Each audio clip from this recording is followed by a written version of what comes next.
First of all, let me just ask, how many of you are familiar with the 1913 flood?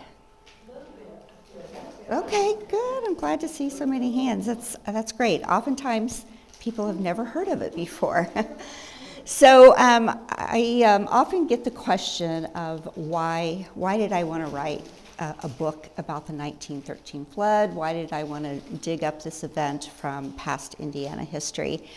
And so I have three reasons, at least, three main ones, for why I wanted to study this event. Number one is that it has been lost in memory for a lot of people, right? It happened a long time ago, and there have been plenty of other floods since then, and the 1937 being one such big event that more people are familiar with than the 1913 flood, right? And that people like to forget about floods anyway, right? They're cause a lot of damage, big disruption to life, and people want to just move on with their lives and forget about that. So oftentimes they're lost in memory. This particular flood in 1913 also happened in a very important time in our history here in Indiana, and so I want to talk a little bit about that. And then also the third reason is that I think there are a lot of lessons that we can learn from this flood. So I will also talk a little bit about that tonight.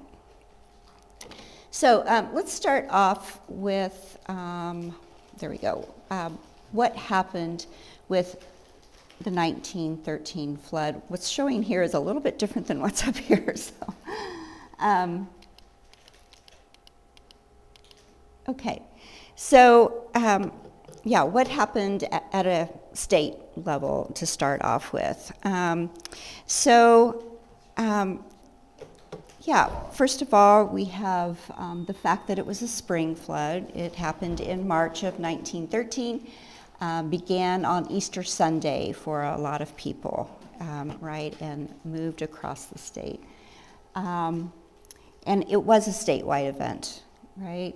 It wasn't, except for the far northwestern regions of the state, just about everybody in the state was impacted by this event. So pretty widespread, and also I'll mention that it wasn't just Indiana. In fact, Ohio in many places was hit even harder than Indiana, which is quite shocking after we talk a little bit more about the impact here in Indiana. But it started out in Nebraska, it kind of moved all the way across the Midwest, right? So a statewide event. The third is that there were an estimated 200 deaths just in the state of Indiana from this flood. There were also an estimated 200,000 people who were left homeless because of the flood. And again, I'm just talking about Indiana. There was over $20 million in damages because of this flood, and this is in 1913 dollars, right? So if we bring that up to the current time, that equivalent would be more like 544 million in current dollars. So quite significant, right? And it exceeded all prior floods that had occurred at least that were recorded in Indiana history, okay? Nancy, if you could get a little closer to your mic. Yeah, or just talking. Sometimes you can hear you real well, sometimes you can't. Okay. That's good. Thanks for letting me know.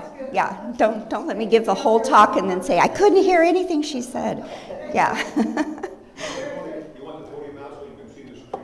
That would help too, because I don't have everything in my notes and I can't see that far away.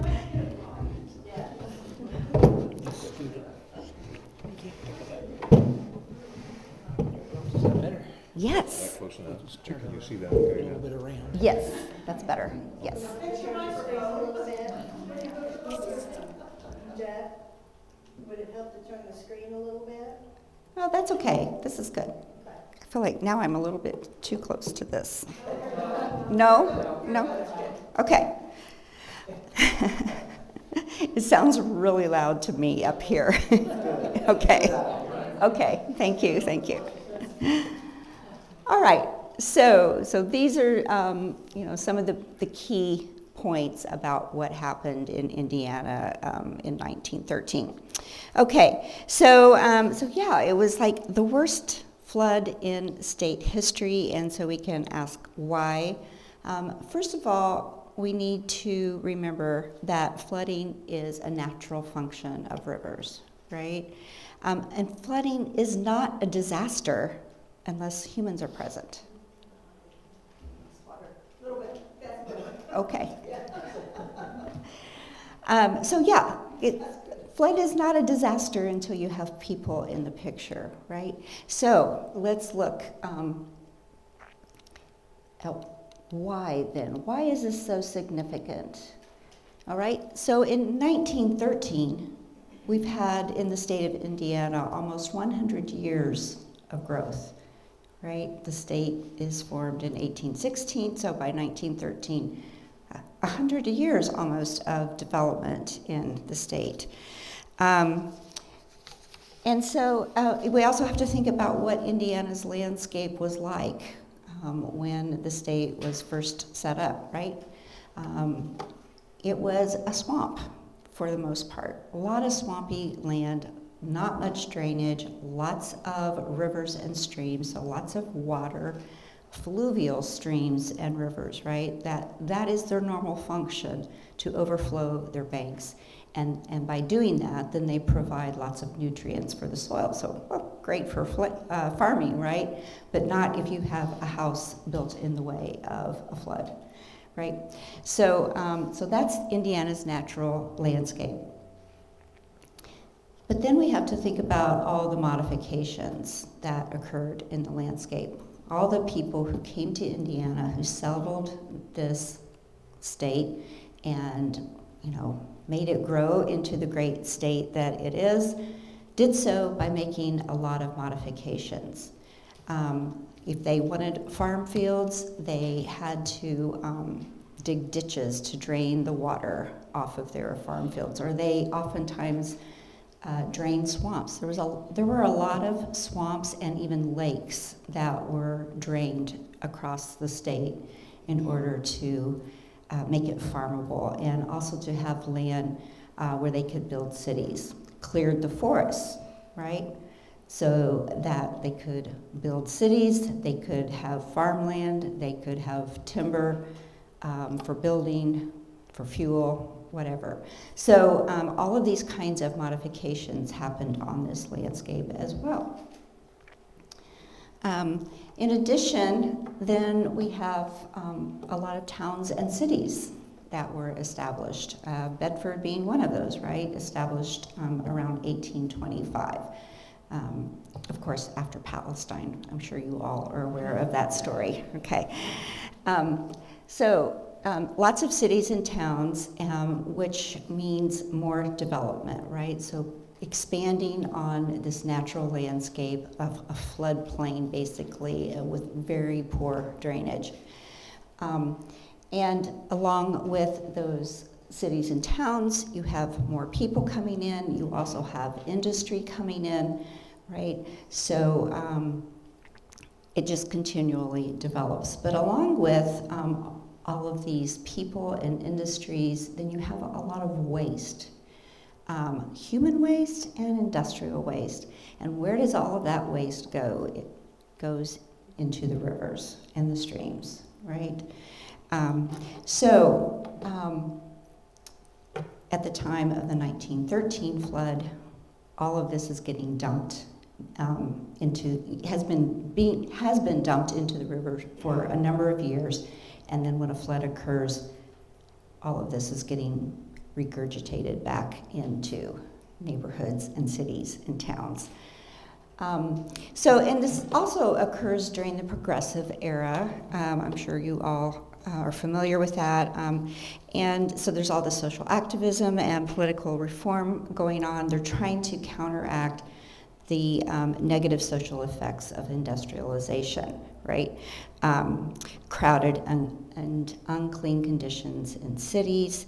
And so people are really paying attention to this. And then when the 1913 flood happens, it leaves a huge mess in these cities. And this does not sit well with the progressives.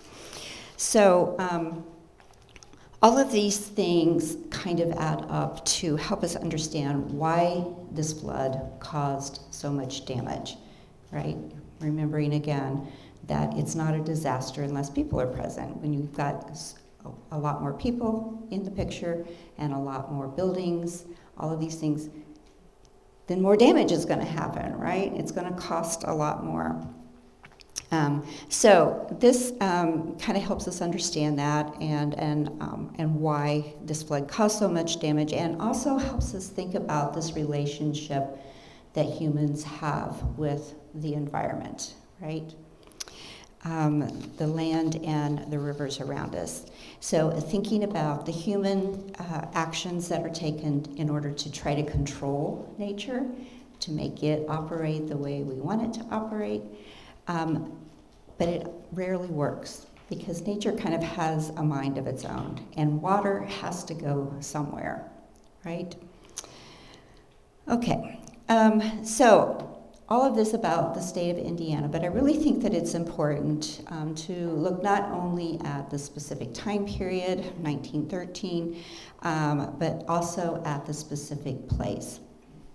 And so in the book that I've written, I include several case studies of Indiana cities that were impacted by the flood, and Bedford is one of those cities.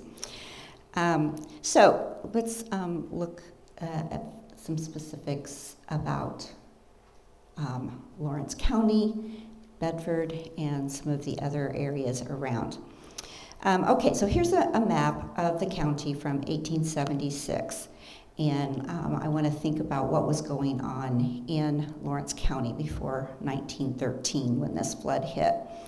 Okay, so we have lots of wonderful water sources in the state, right?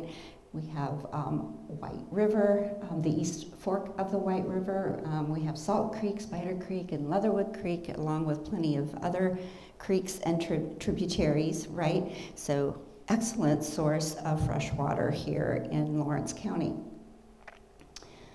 The geology is really important, right? The limestone, flint, shale, coal, and clay, all of these things underground. And then Dr. Winthrop Foote, one of the first settlers in the county, recognized the value of this limestone underfoot. As well as railroads that came through the county, right? They brought business and they brought settlers, very important for the success and progress of Lawrence County. Of course, the stone industry, right? Made possible by the railroads, which allowed for transportation of this heavy cargo to far-flung places as Dr. Foote had envisioned. And then we want to think about the population as well, right? So 1820 was the first year that a census was conducted here in Lawrence County, and at that time there was just a little bit over 4,000 people in the entire county, right? Then by 1900, though, that population had expanded to 25,000, almost 26,000. Over 19,000 in rural areas, and over 6,000 in urban areas. Okay.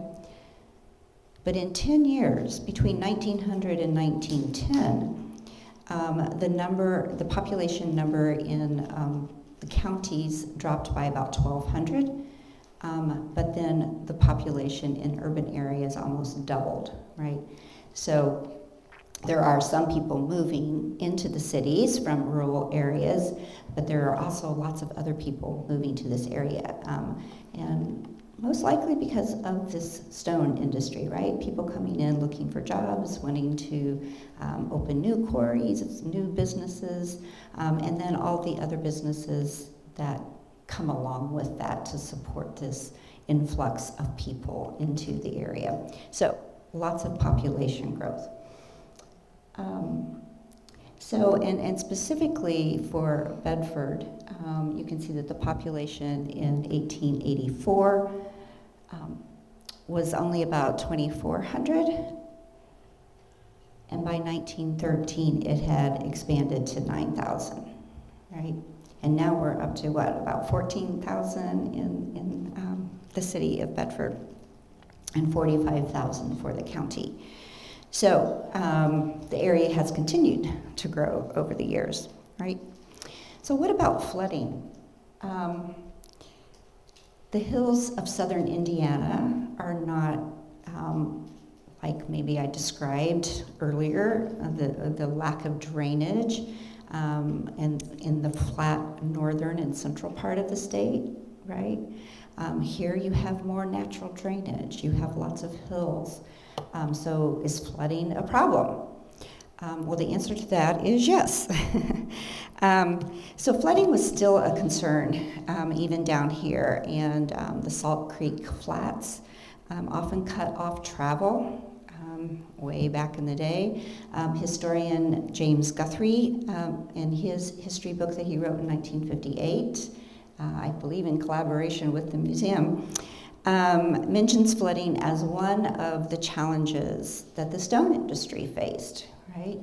So there's mentions in the history book of flooding and it, intercepting the business that the stone industry was trying to conduct, right?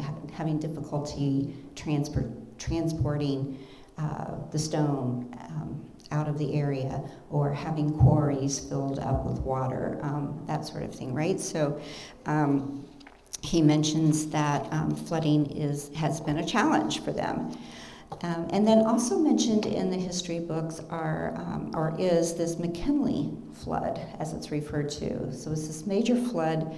I'm seeing the year 1897. I've also seen the year 1896. I can't confirm exactly which year it was.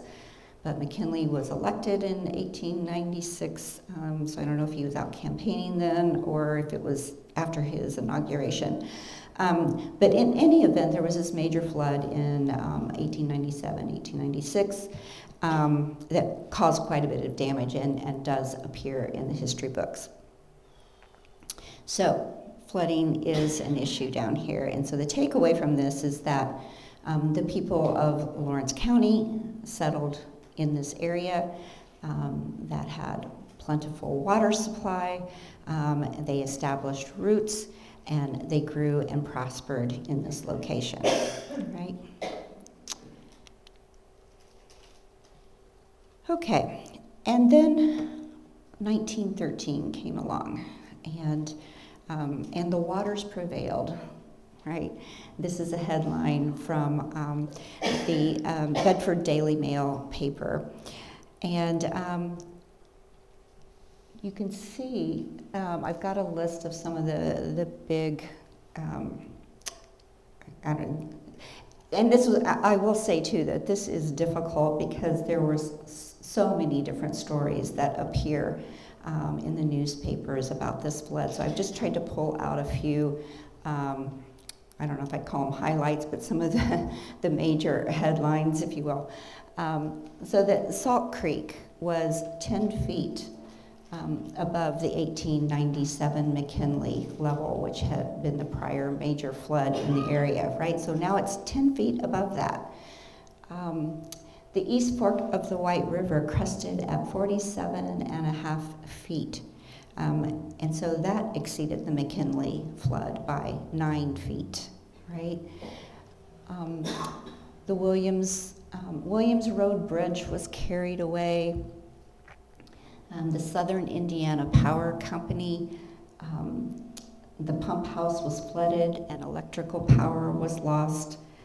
Water surrounded the city of Bedford and the city of Mitchell, and lots of others. This was just, one headline that the two cities were surrounded. Communication with the outside world had been cut off. They lost telephone lines and telegraph ability, so they felt stranded. the roads and the railroads were washed out in many places, and being able to get out was very, very difficult. Topsoil, fences, barns, houses, trees, and debris swept downstream by the floodwaters. And the cost for repairing the roads and railways alone ran into the hundreds of thousands of dollars, right? Significant devastation because of this flood. So I have just a few more photos. This is a photo here at the museum, and so here you can see the pump house as it was flooded. There's a photo from the 1896 flood as well, but it's not nearly as severe as this. Yes, do you have a question? What caused the flood? Where did all the water come from? How much rain was there? I wondered that too. Yeah, okay. Yes, it was a rain event, yes. And you know, I don't have specific numbers. The average was around 6 inches, but there were some places where it was as much as, I've seen 11 inches, or I've seen 5 inches. But so the average was 6, but it happened like over a fairly short time. And again, you can look at historical floods and compare the number of inches, and there might not be as many inches in later floods that cause more damage, because these later floods, there are more people in the way, and there's more of a built environment that can be damaged, and so the costs skyrocket, right? And the water is more constricted. So looking at the number of inches doesn't tell the whole story. So you have to think about all of that. But I believe it was somewhere in the neighborhood of 6 inches of rain. Where is this water pump at that time? Where is it now? Do you know Bedford? I don't know Bedford well enough to tell you that. It would be southwest of town. If you go where the station is today, out by the boat club and everything, that's where that would be. Okay. And what about the road to Olytic? Is that the current road on Hole 37? That would be that same road? It would be a previous, but pretty close to It's right parallel to that. just to the east of that is where the old covered bridge used to be. You can still see the East of the road? Yeah. Okay, thank you. You can see what The pilings and the stuff. pilings and stuff from that old bridge. Thank you. Sure. Yeah, you all are the experts here in the rooms about Bedford, so yeah. Thanks for sharing your knowledge. Okay, so here's another photograph. There were a lot of bridges in danger because of the 1913 flood. These two photos came out of Guthrie's history book, and you can see he's giving credit, at least to this one on the right, to the Lawrence County Museum, that he found that here at the time he was writing his book back in 1958.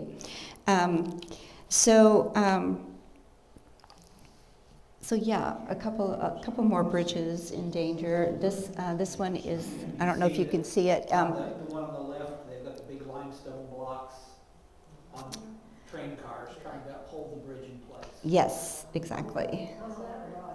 Yeah, trying to keep the bridge from floating away. So yeah, they load, and you see this happening all over the state. I know they did this in Indianapolis as well, pulling train cars with heavy loads onto the bridges. And then the Iron Bridge on Bedford-Mitchell Highway is the one on the right, and you can see the water is, yeah, up to overtopping the bridge. 37, not the Iron Bridge that we remember. Oh, okay. That would be the one prior to that, Okay. but that's what that bridge would have been on. Similar to Bedford-Mitchell. where it is now. Yeah, it's pretty close to where, I think it's a little bit further to the east. All right, so yeah, the Bedford Waterworks let's see, let me just pop back here for a second. I wanted to tell you a little bit about this one, that the waterworks was out of commission for at least 10 days, right? So men had been able to get in there and pull the pumping station's electric motors out of the water, but then they had to evacuate by vote, right? So you can think about this, that the pumping station is out of commission for 10 days. There's no water, there's no electricity, and also residents were warned that the city firefighting services would not work during this time either, right? And warned to be very careful not to start any fires, because we're not going to be able to help you with that going on. Okay. So yeah, pretty serious consequence. So yeah, and then these bridges, and while there were some bridges that were able to be saved, like the Rollins Bridge, that would have floated away if a quick-thinking man had not, jumped into action and attached cables to the bridge to keep it from floating away. So in that instance, they didn't load train cars on there, but he just cabled it down. It did rise up off of its moorings, but when the water receded, it's settled back pretty close to where it had been before. So, so that bridge was saved, but others were not, right? So the Davis Ferry Bridge south of Mitchell had water 4 feet above its floor, and by the end of the week, the south end had given way. Did you have a question? If they were surrounded by at least 10 days, what did the people in the city do for food and supplies? Mm-hmm. Well, there are stories in the newspaper that that the stores in the area had enough supplies to at least last for that long. So it was just a matter of getting it to people, and hopefully people had, canned or pickled some stuff and had them down in their cold cellar. I probably had to bring them up out of the cellar to, right? But they did manage. There were some places, and I'll talk about that, like Tunnelton, that did run short on food. Several bridges did not make it. The Davis Ferry Bridge, the bridge over Guthrie Creek, southwest of Bedford, was lost, even though it was a steel bridge, and people considered it to be a very strong bridge. It washed away. The River Bridge just south of Williams was lost. The River Vale Pike Bridge was washed out, and those are just a few that I will mention, right? So, yes? When these bridges washed out, presumably they floated someplace else, right? Mm-hmm. And then what happened to them? Well, I think they also broke apart, so it's not like they just moved it. Yeah, yeah, so just disintegrate and float away. But yeah, a lot of debris along with it, I'm sure, yeah. Great questions. Okay. I've talked a lot about Bedford. I want to mention a few other places around the county. For example, we have from Avoca, and these are stories that came out of the Bedford Daily Mail. In Avoca, Goose Creek was backed up all the way to Ulitic, and people living at Reed Station and near Avoca evacuated, and some taking their furniture with them. A story from Fort Rittner. It's Avoca, we call it. Avoca, thank you. Avoca. And is it Ulitic? I always, that, Olytic. Thank you. But it should be Ulitic. You were correct. Okay. You pronounced it wrong. Okay. All right. Well, I want to sound like I'm a native, you know. So, okay, Fort Rittner, the floors of homes were underwater and some off of their foundations, and residents evacuated to Tunnelton to try to find shelter.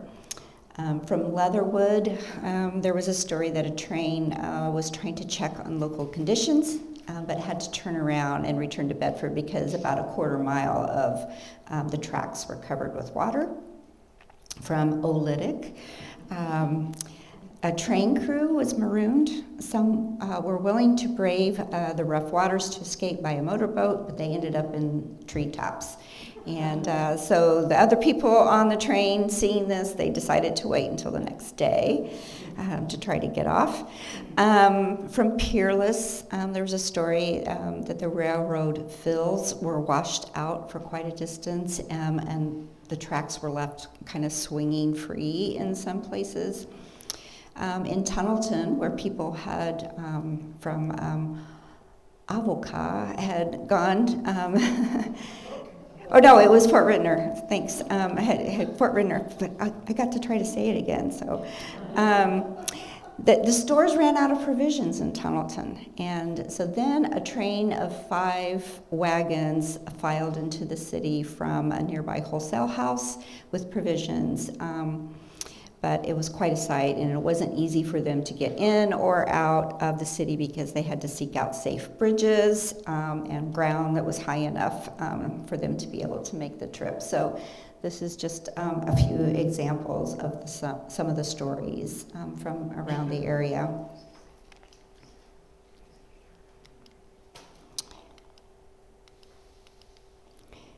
Okay, so let's talk about the flood's impact and how people responded to this flood. Over here, you can see that I have a little clip in it that ran in an Indiana newspaper about President Woodrow Wilson's message to the state. Okay, let me read it. This is comes from Indianapolis on March 27th, and it says, the following dispatch has been received from Washington, D.C. In a message to the nation, President Wilson stated that the flood disasters in Indiana and Ohio assumed the proportion of a national calamity. The American Red Cross has taken hold of the relief work, and money and supplies are asked to be given to the members of the Red Cross all over the country to be sent to the stricken district. The people of the United States should make this a common cause, said the president. So it really did become a national disaster and very well known across the country. And so we want to keep that in mind, that this event gained national attention because of the widespread effect and the extent of the damage, including the loss of lives, the lost and damaged property that occurred, some of which I've just shared with you. There were also, when we think about the kinds of responses that came out of this, lots and lots of charitable responses. We saw the American Red Cross has been called in to help, but locally, lots of churches, charitable organizations also responded. The entire community and communities across the state of Indiana responded to this disaster. I will mention that there were also some not so charitable responses. There were plenty of instances of looters coming in, people who had evacuated their homes. Then looters would come in and help themselves, or they would, take advantage of businesses. And then some businesses would jack up, for example, the price of bread. I read stories in newspapers about, bread going up to 35 cents a loaf, and some, exorbitant sum, right? Which we chuckle about now, but. And then also lots of spectators. This became, a spectator event for a lot of people wanting to see the flooded areas. And in fact, a story from the Bedford Daily Mail tells of one family that was living along the Mitchell Pike that kept track of the traffic that was passing by their house. because they noticed it was just, skyrocketing. What's going on here? There were people walking, riding bikes, riding horses or on buggies, or even driving cars. And the numbers really went up on Friday and Sunday. And those were particularly busy days for people to take a sightseeing trip, right? So there was that response as well. And then, of course, there was long-term cleanup and repairs, not to mention cleaning up the muck and the slime, all of the human and industrial waste left behind by flooding rivers. But then there was some really odd and strange types of cleanup that had to occur. There was a large log barn that floated off of its foundation north of Tunnelton. And when the floodwaters receded, the barn was left in the middle of a public highway, blocking traffic. So they needed to figure out how to clean up this barn in the middle of the highway. Another response was searching for explanations of why this happened, right? Why was this flood so much more severe than any flood that had ever occurred before? And an article published in the Bedford Daily Mail warned engineers and architects not to rely on watermarks from prior floods. And as part of rebuilding efforts, keep this in mind. We can't rely on these prior marks anymore. In the article, they point out that the state has changed, right? For one thing, it's no longer heavily forested, which is, one way of retarding flood waters, right? And so we can no longer assume that these past high marks are going to stand. These flood levels are going to continue to rise. And so even in 1913, right, they're recognizing this change to, these modifications to the landscape are having an impact on floods in the state. And then lastly, I have on the list that comparisons. This was another response to say, well, we're not in as bad a shape as other places, right? So reminders that people should be thankful after seeing the havoc wrought by the flood across the state, in other parts of, or in other states as well. Lots of stories coming from Ohio, definitely. So there were not any reported deaths in Lawrence County. But in nearby counties, there were that, and not across the state. So many other places had really seen a lot of loss of lives. And so the Bedford Daily Mail, this is an article from that newspaper, was filled with these horrible stories from across the state. And this is just one quick example of the kinds of stories that were printed in the Mail.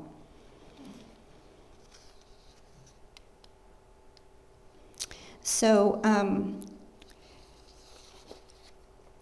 I want to talk, I'm kind of nearing somewhat the end here, but I want to kind of bring it around and think about, talk a little bit more about these responses in Lawrence County and across the state, and think about how people process this disaster, and were there any lessons that were learned from this large-scale event.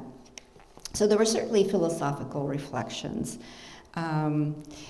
Similar reflections can be seen across the state of Indiana from citizens and in all these different newspapers.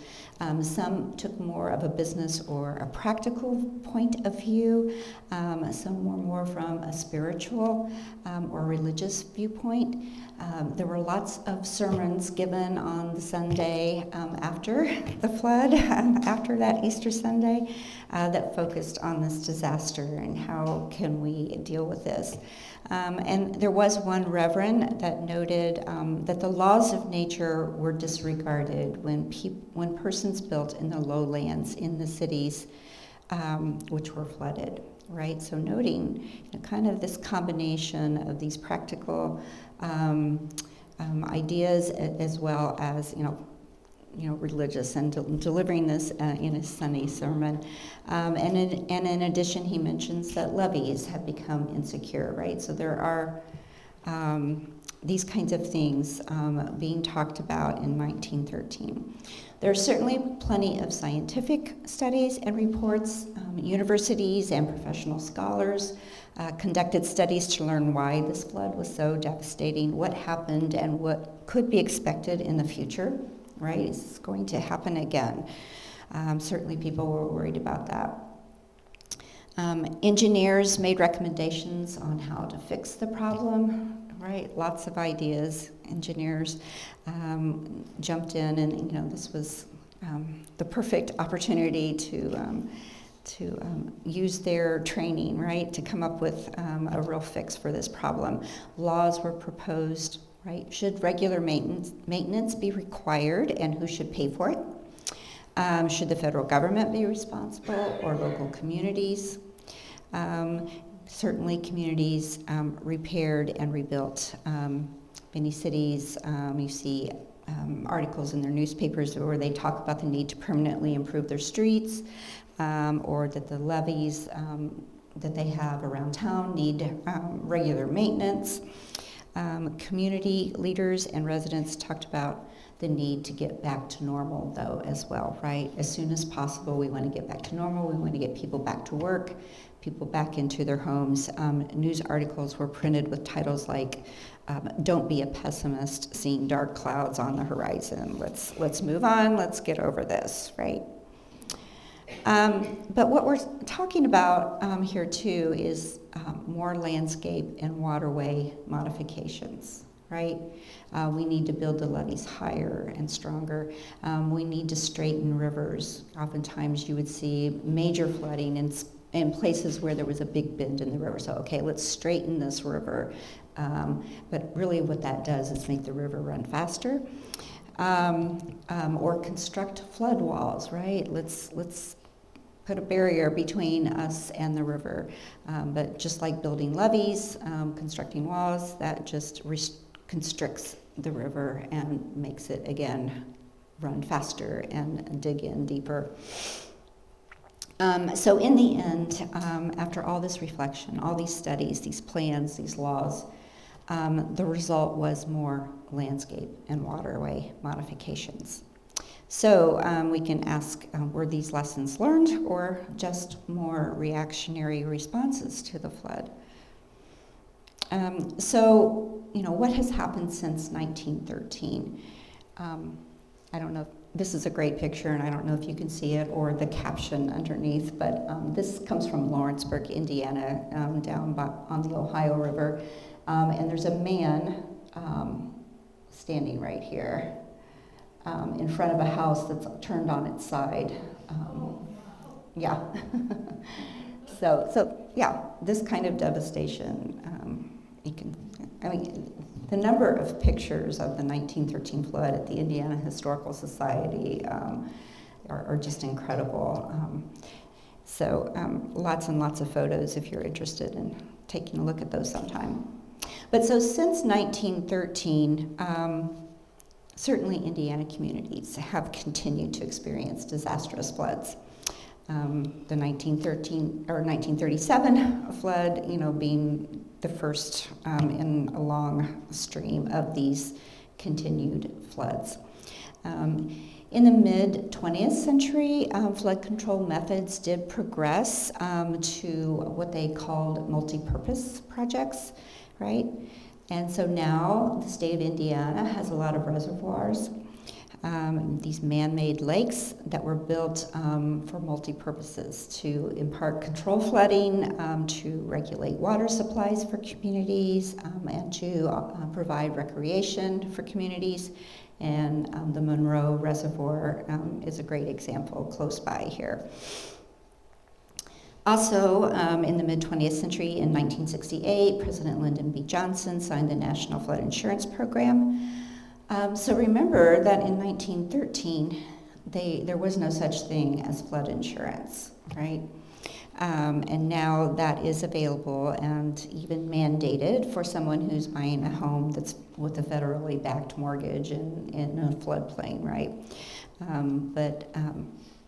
And before 1968, that was not even an option. But still, flood insurance, what that does for you is it doesn't prevent your house from flooding. What it does is, give you some financial means to fall back on if your house does flood.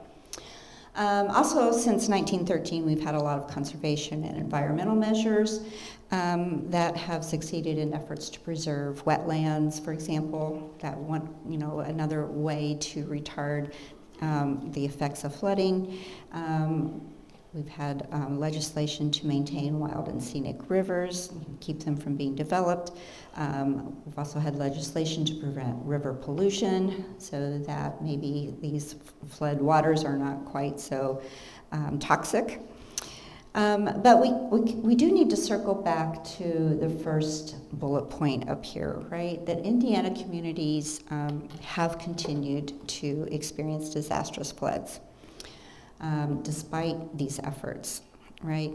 And we need to remind ourselves again that flooding is a natural process and it occurs in Indiana because of the landscape on which the state was settled, right? Okay, so in summary, going back to my 3 reasons for wanting to write about the 1913 flood, I think it's really important to reinvigorate this important story from our past. And in the book, I argue that we need to reflect on the lessons that we can learn from events like the 1913 flood.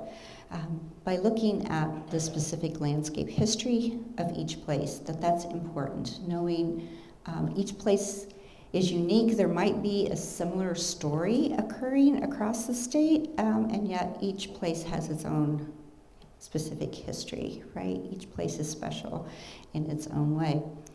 And so what we're doing by looking at these specifics is learning how people arrive at the point where they experience in this case, this 1913 flood disaster, right? How did they get to this point? So I'm an environmental historian, and I also teach history courses at Butler University. And so as someone who is concerned about learning lessons from the past, and someone concerned about the environmental future of the state, I'm asking that we pay attention to what the story of this flood is telling us. So thank you again for the opportunity to talk with you today and this evening, and I'd be happy to answer any questions that I can. Yes? This is really not a question, but a statement. Okay.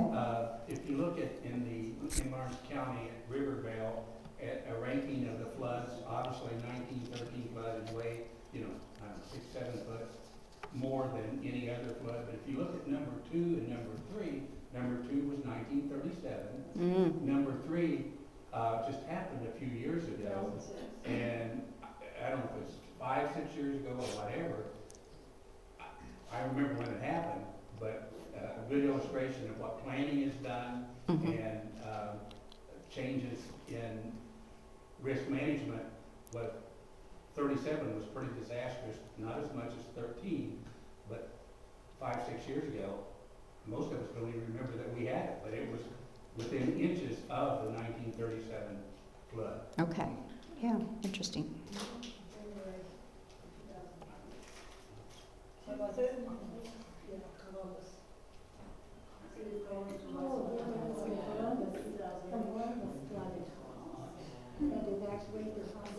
Was that 2008? I know there was a lot of flooding in 2008. 2013 was the bad year as well. Yes. Do you happen to know if your book is available in our local library? I don't know. I know it's available in your gift shop, and I also have copies here tonight. But it may be in the library as well. Yeah.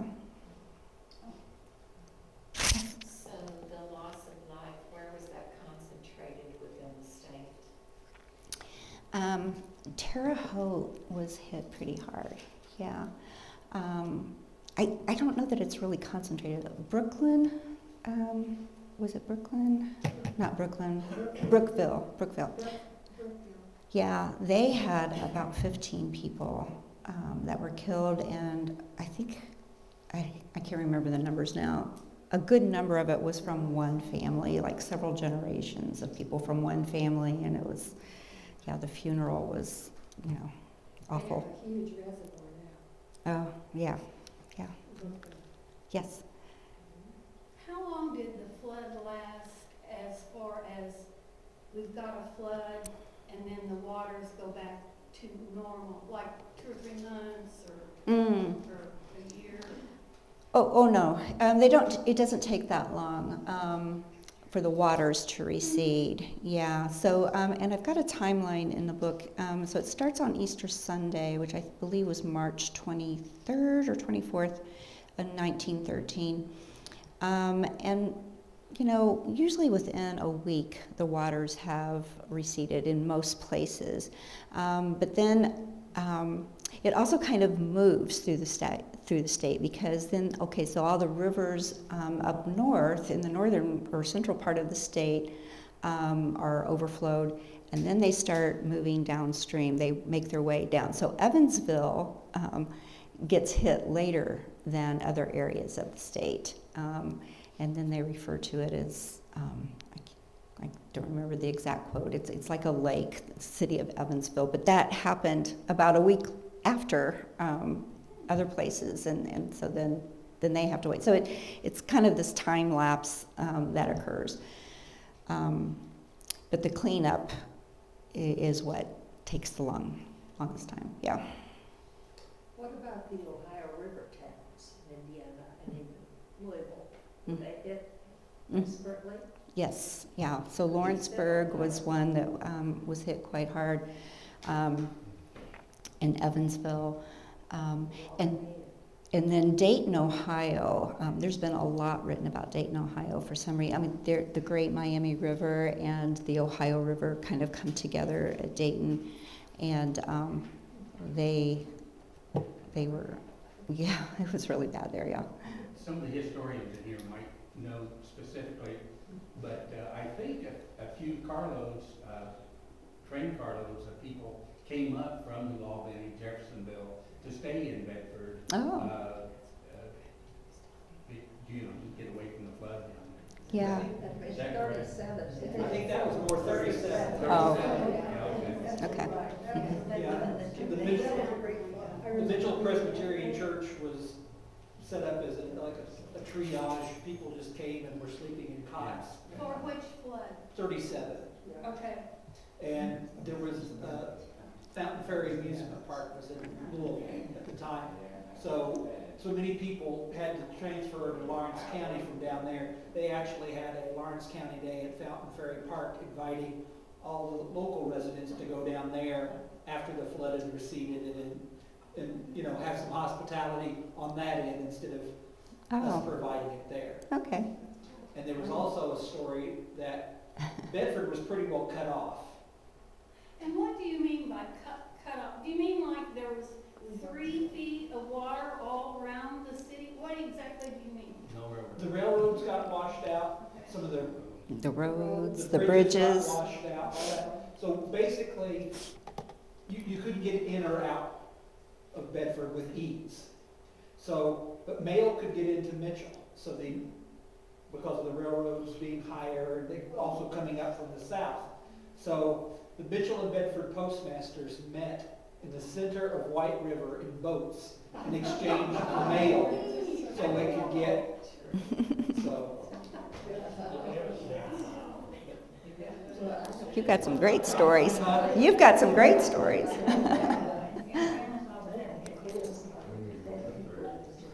Any more questions?